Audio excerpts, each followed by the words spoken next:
या बातमीचे प्रायोजक आहेत अरमान अत्तर अँड परफ्यूम, मक्का मस्जिद समोर, ताज कॉम्प्लेक्स, विजापूर वेस्ट, सोलापुर।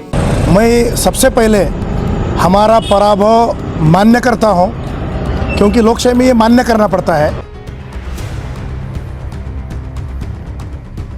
जिन्होंने हमारे पर विश्वास किया उनका भी मैं आभार मानता हूं, जिन्होंने हमारे पर विश्वास नहीं किया उनका भी मैं आभार मानता हूं। रिजल्ट अगर हम सोलापुर शहर का देखेंगे 87 भाजप या ऐतिहासिक विजय है, लेकिन ये लोकशाही की हत्या है ऐसा मैं मानता हूं। शुरू से लेकर अंतिम तक हमारे पैनल का चारों का ही नाम आईबी की रिपोर्ट में था। फिर 24 घंटे में ऐसी क्या जादू की कांडी फिरी गई कि दूसरे दिन हमारा रिजल्ट उल्टा होता है।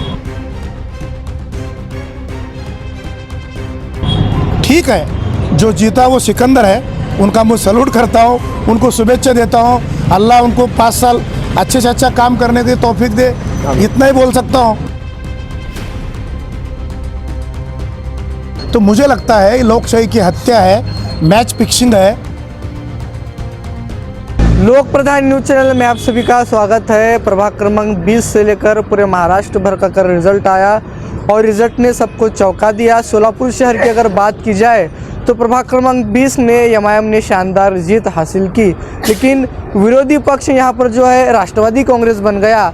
राष्ट्रवादी कांग्रेस का पर्दा शुरुआत से भारी लग रहा था, लेकिन ऐसा क्या हुआ जानने के लिए, बातचीत करने के लिए आज हमारे साथ नूरुद्दीन मुल्ला साहब जुड़े हैं। मुल्ला साहब, स्टार्ट से बहुत सारे विश्लेषण भी बता रहे थे और बहुत सारे पत्रकार भी इसमें विश्लेषण कर रहे थे, एग्जिट पोल कर रहे थे कि एनसीपी का पर्दा यहाँ पर भारी है, एनसीपी जीत रही है। अचानक कैसा रिजल्ट आया, क्या प्रतिक्रिया है आपकी पहली? सबसे पहले प्रभाग क्रमांक 20 के सिद्धेश्वर नगर भाग 1 से 5, लोकमान्य नगर, साहिल नगर, काजलकर नगर, अंबेडकर नगर, शिवगंगा 1, 2, 3, 4, बसवेश्वर नगर, भीमाशंकर नगर, सभी यहाँ के मतदारों का मैं दिल के गहराई से उनका आभार मानता हूँ, उनका स्वागत करता हूँ। उन्होंने हमारे पर भरोसा रखकर, हमारे पैनल पर भरोसा रखकर, पैनल में के पैनल प्रमुख तौफीक पहलवान हो, अबू बकर हो, मैं खुद नूरुद्दीन मुल्ला हो, रफ़ीक अन्ना इनामदार हो, सभी को मिनिमम 7 से 7.5 हज़ार वोट देकर हमारे पर विश्वास किया है, उसका लिए उनका मैं आभार मानता हूँ। और लोकशाही में यश अपेश होता है। मैं सबसे पहले हमारा पराभव मान्य करता हूँ, क्योंकि लोकशाही में ये मान्य करना पड़ता है। जिन्होंने हमारे पर विश्वास किया उनका भी मैं आभार मानता हूँ, जिन्होंने हमारे पर विश्वास नहीं किया उनका भी मैं आभार मानता हूँ। जो 7 साढ़े 7 हज़ार लोग हमारे पर भरोसा किए हैं, उनका काम करने के लिए मरते दम तक रात पाट दिन हम कटिबद्ध हैं। जो हमारे पर विश्वास नहीं किए, इंशाअल्लाह 5 साल में उनका भी काम कर दिल जीतने की कोशिश करेंगे। नहीं मुल्ला साहब, अचानक से यहाँ पर एनसीपी जीत रही थी ऐसा लोग बता रहे थे, विश्लेषण भी बता रहे थे, बहुत सारे पत्रकारों का एग्जिट पोल भी था, लेकिन रिजल्ट कुछ उल्टा ही हुआ। अब सोलापुर का अगर अपन पूरे सोलापुर का रिजल्ट देखेंगे 87 भाजप, 8 एमआईएम, 2 कांग्रेस, 4 शिवसेना, 1 एनसीपी, वो भी हमारे पास भाजपा से आरएसएस का एक लड़का वहाँ कोई उम्मीदवार नहीं मिलने से दिया, वो चुनकर आया है। तो अगर ये रिजल्ट अगर हम सोलापुर शहर का देखेंगे 87 भाजप या ऐतिहासिक विजय है, लेकिन ये लोकशाही की हत्या है ऐसा मैं मानता हूँ। अच्छा। क्योंकि आईबी रिपोर्ट सोलापुर में अगर देखा जाए तो आईबी रिपोर्ट में 87 का आंकड़ा आज तक कभी देखे नहीं। सोलापुर महानगर पालिका के इस 20 प्रभाग में शुरू से लेकर अंतिम तक हमारे पैनल का चारों का ही नाम आईबी की रिपोर्ट में था। फिर 24 घंटे में ऐसी क्या जादू की कांडी फिरी गई कि दूसरे दिन हमारा रिजल्ट उल्टा होता है। ठीक है, जो जीता वो सिकंदर है, उनका मैं सैल्यूट करता हूँ, उनको शुभेच्छा देता हूँ। अल्लाह उनको 5 साल अच्छे से अच्छा काम करने की तौफीक दे, इतना ही बोल सकता हूँ, इससे बढ़कर दूसरा बोल नहीं सकता है। लेकिन शंका ये है, इस प्रभाग में 46,600 का प्रभाग था, 52% वोटिंग हुआ, 23,331 तकरीबन वोटिंग हुआ। इसमें अगर 50% 52% का अगर कैलकुलेशन डालेंगे, 13,000 वोट सुभाष बापू देशमुख के कहने के हिसाब में 13,000 वोट उनके कॉन्क्रीट थे, 13,000 के निम्न 6,500 हुए और जो अभी यहाँ भाजपा का कैंडिडेट्स है उसे पड़ते हैं 3,000। तो ये 3,000 मतदान कहाँ गए? मैं साधारणतः 13,000 भाजपा के वोट गए कहाँ? अगर लड़की बहन का इफेक्ट है तो फिर वो लड़की बहन का इफेक्ट एक तो भाजपा में दिखना चाहिए या तो अजीत दादा में दिखना चाहिए, वो दिख रहा नहीं। फिर ये जो 13,000 वोट है क्या डाइवर्ट एमआईएम को हुए क्या? और हमने जो वोट अभी 7,000-7,500 पड़े, इसमें आई कोई मुसलमान नहीं है क्या? ये सब सारे सवाल हैं। तो मुझे लगता है लोकशाही की हत्या है, मैच फिक्सिंग है। तो ये ठराविक जाड़े में कुछ ऐसा हुआ है, ठीक है। फिर भी हम हमारा प्रभाव मान्य करते हैं, पराभव मान्य है। आने वाले साल में हम ताकत से काम करेंगे। जिन्होंने जो लोग उनके ऊपर भरोसा किया है, जो चुन कर आए, उनके लिए भी हमारी शुभेच्छाएं। मुल्ला साहब, जैसे कि आपने बताया कि आप अपनी हार को स्वीकार करते हैं और आपने शुभेच्छा भी दी जीते हुए उम्मीदवारों को, और आप पूरी ताकत के साथ आगे का चुनाव लड़ेंगे, आपने एक्सेप्ट भी किया। लेकिन बहुत सारी मेहनतें की आपने, चुनावी यात्रा, पद यात्रा, रोड टू, लेकिन कहाँ कम पड़ गए ऐसा लगता है मुल्ला साहब? अभी इसके ऊपर मैं अभ्यास 2 या 3 दिन में इंशाल्लाह बूथ वाइज यंत्रणा आ रही करेंगे। देखो सादा गणित आपके सामने रखता हूँ। नेशनल का बूथ है, युगेंद्र का बूथ है, भारत उर्दू का बूथ है। अगर उसका तुम आईबी रिपोर्ट लेंगे, हमारे सिद्धेश्वर 1-5 का आईबी रिपोर्ट लेंगे, साईनाथ नगर का रिपोर्ट लेंगे, लोकमान्य का रिपोर्ट लेंगे, जनमत आज भी तुम्हारा कैमरा वहाँ पर जाकर फिराओ ना, वो आज भी वो लोग बोल रहे हैं कि हम सुबह को उठते ही साथ घड़ियाल को मतदान डाले सो है। फिर ठीक है, अभी तुम्हें लाइव से रिजल्ट है, हमने मानने चाहिए ना। जो रिजल्ट है उसे हम एक्सेप्ट कर रहे हैं, और अब हम मानने करे सो है। लेकिन इसके ऊपर हम आत्मचिंतन करेंगे आने वाले समय में। बूथ वाइज यंत्रणा पर सब जो लोग के कहाँ कैलकुलेशन प्लस है, कहाँ कैलकुलेशन माइनस है, हम कहाँ कम पड़े, प्रचार यंत्रण में कहाँ कम पड़े, क्या और दूसरे यंत्रण में कहाँ कम पड़ेगा, इसके ऊपर हम अभ्यास करेंगे। इंशाअल्लाह हमारा पराभव हमको मान्य है, जो जीता है उनको हमारे शुभेच्छा है। कहीं ना कहीं 9 तारीख को जो ओवीसी की सभा हुई, वो टर्निंग पॉइंट रहा एमआईएम के लिए मुल्ला साहब? 101% ओवीसी के सभा का 2% भी यहाँ परिणाम नहीं है। अच्छा, क्योंकि ओवीसी साहब ने कहा ही क्या है? ओवीसी साहब ने एक जुमला कहा यहाँ पे कि राष्ट्रवादी कांग्रेस अजीत दादा को मतदान बोले तो नरेंद्र मोदी को मतदान। ये स्टेटमेंट का परिणाम नई जिंदगी के लोगों पर होगा ऐसा मुझे लगता नहीं, क्योंकि हम जनता में फिर रहे थे। क्योंकि पिछले 5 साल में तौफीक पलोन का यहाँ पे जो विकास है, ये 70% विकास है। विकास का मॉडल लेकर हम चल रहे थे, जात का मॉडल, कौम का मॉडल, धर्म का मॉडल। हम इधर किधर वापरे नहीं, हम कभी भी हमारे पर टीका की नहीं, वो विषय पर हम कहीं कहाँ टीका किए सो नहीं है। हम सिर्फ इतना ही बोल रहे थे कि हमारे पर यहाँ 60%, 50%, 60% विकास किया है, बाकी विकास करना है। इसके लिए सत्य के साथ अगर रहेंगे तो फंड मिलेगा, विकास निधि मिलेगा, विकास निधि के माध्यम से हम काम कर सकते हैं। विरोध में हम अगर गएंगे तो हमको विकास निधि मिलने वाला नहीं, हमारी नई जिंदगी वापस 10 साल पीछे जाएंगे। यही मुद्दा लेकर हम इलेक्शन का फेस करे सो है। ना एमआईएम पर टीका थी, ना अदर पक्ष पर हमारी टीका थी, किसे हम कमज़ोर समझा, किसे भारी समझा। सिर्फ हमने पब्लिक को कन्विंस इतना ही किया कि बाबा हमको ये रोड बना है, विकास करना है, डेवलपमेंट की बात करें, ड्रेनेज की बात करें, कब्रस्तान की बात करें, प्रॉपर्टी कार्ड की बात करें, और जाकिर हुसैन चैरिटेबल ट्रस्ट का जो हॉल है उसका डेवलपमेंट की बात करें। डेवलपमेंट के मुद्दे पर हमने इलेक्शन लड़ाया है, ना वो विषय पर टीका थी, ना अदर पक्ष पर हमारी टीका थी। सिर्फ हम विकास मॉडल लेकर चले थे, इसके लिए हमारा कोई किसका बगावत नहीं थी। मुल्ला साहब, सबसे महत्वपूर्ण सवाल, बाबा ने इलेक्शन पीछे लिया तो उसका फ़ायदा वहाँ पर उस प्रभाग में किसको हुआ? क्या भूमिका रही इस बार बाबा की? एकदम साइलेंट मूड पर दिखे, वो कांग्रेस की रैली में, होम टू होम प्रचार में वगैरह नज़र नहीं आए।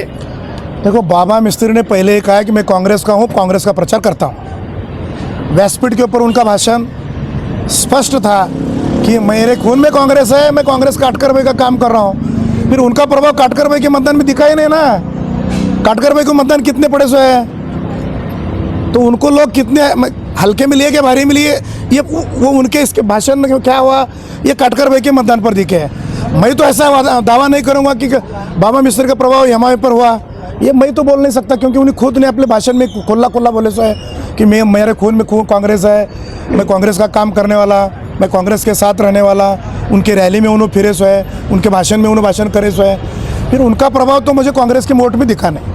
अच्छा, एक्टिव भी दिखे नहीं और एमआईएम में दिखा, ऐसा अगर किसका कहना रहेगा तो मुझे नहीं मालूम उसके बारे में। अच्छा, तो क्या आह्वान करना चाहेंगे जो जीते हुए नगर सेवक हैं? क्योंकि प्रभाग की समस्या को आप जानते हैं, जो चारों उम्मीदवार थे यहाँ पर बहुत वर्षों से आपने समय दिया है, कौन से विकास के मुद्दे बचे हैं जो जनता को इन्होंने सॉल्व करे?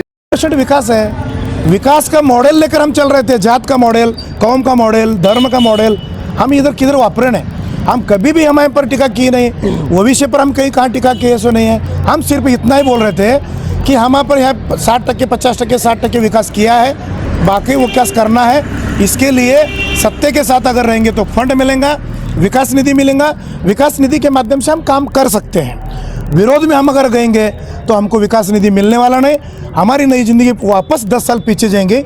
यही मुद्दा लेकर हम इलेक्शन का फेस करे सो है। ना एमआईएम पर टीका थी, ना अदर पक्ष पर हमारी टीका थी, किसे हम कमज़ोर समझा, किसे भारी समझा। सिर्फ हमने पब्लिक को कन्विंस इतना ही किया कि बाबा हमको ये रोड मॉडल बना है, विकास करना है, डेवलपमेंट की बात करें, ड्रेनेज की बात करें, कब्रिस्तान की बात करें, प्रॉपर्टी कार्ड की करें, और जाकिर हुसैन चैरिटेबल ट्रस्ट का जो हॉल है उसका डेवलपमेंट की बात करें। डेवलपमेंट के मुद्दे पर हमने इलेक्शन लड़ाया है, ना वो विषय पर टीका थी, ना अदर पक्ष पर हमारी टीका थी। सिर्फ हम विकास मॉडल लेकर चले थे, इसके लिए हमारा कोई किसका बगावत नहीं थी। मुल्ला साहब, सबसे महत्वपूर्ण सवाल, बाबा ने इलेक्शन पीछे लिया तो उसका फ़ायदा वहाँ पर उस प्रभाग में किसको हुआ? क्या भूमिका रही इस बार बाबा की? एकदम साइलेंट मूड पर दिखे, वो कांग्रेस की रैली में, होम टू होम प्रचार में वगैरह नज़र नहीं आए। देखो, बाबा मिस्त्री ने पहले ही कहा कि मैं कांग्रेस का हूँ, कांग्रेस का प्रचार करता हूँ। व्यासपीठ के ऊपर उनका भाषण स्पष्ट था कि मेरे खून में कांग्रेस है, मैं कांग्रेस काटकर भाई का काम कर रहा हूँ। फिर उनका प्रभाव काटकर भाई के मतदान में दिखा ही नहीं ना। काटकर भाई को मतदान कितने पड़े सो है, तो उनको लोग कितने हल्के में लिए कि भारी में लिए, ये वो उनके इसके भाषण में क्या हुआ, ये काटकर भाई के मतदान पर दिखे है। मैं तो ऐसा दावा नहीं करूँगा कि बाबा मिस्त्री का प्रभाव एमआईएम पर हुआ, ये मैं तो बोल नहीं सकता, क्योंकि उन्हें खुद ने अपने भाषण में खुला बोले सो है कि मेरे खून में कांग्रेस है, मैं कांग्रेस का काम करने वाला, मैं कांग्रेस के साथ रहने वाला। उनके रैली में उन्होंने फिरे सो है, उनके भाषण में उन्होंने भाषण करे सो है। फिर उनका प्रभाव तो मुझे कांग्रेस के वोट में दिखा नहीं।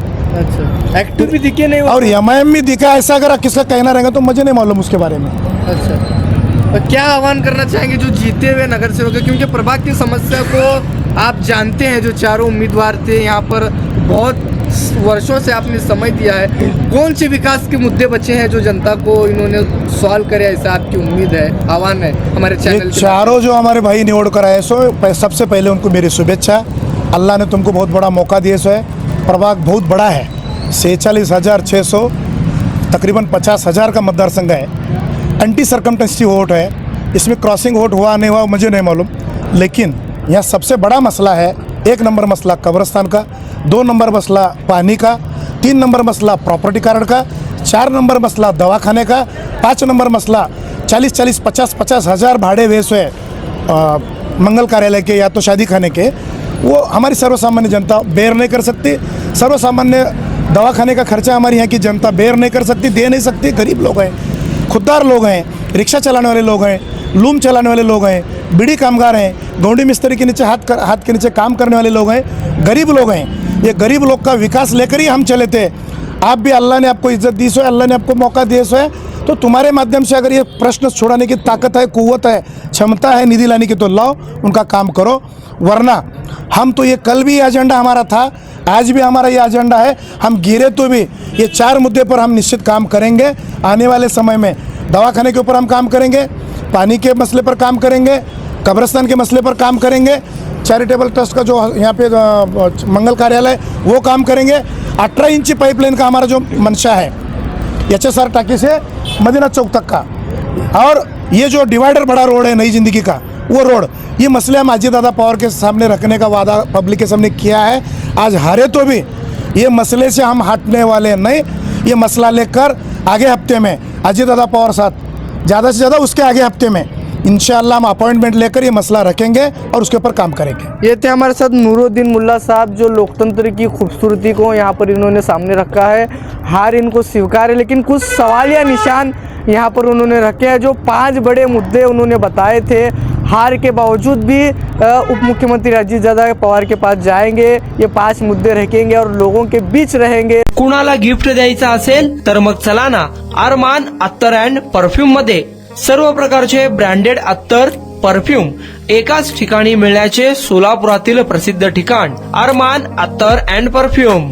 Ajmal, Rasasi, Ahmed Al Maghribi, Swiss Arabian यासारखे नामवंत कंपनीचे अत्तर अँड परफ्यूम मिळतील. इम्पोर्टेड गॉगल्स मध्ये पोगली, रेबॅन, एलबी, फरारी, गुची, अरमानी आदी नामवंत कंपनीचे गॉगल्स मिळतील.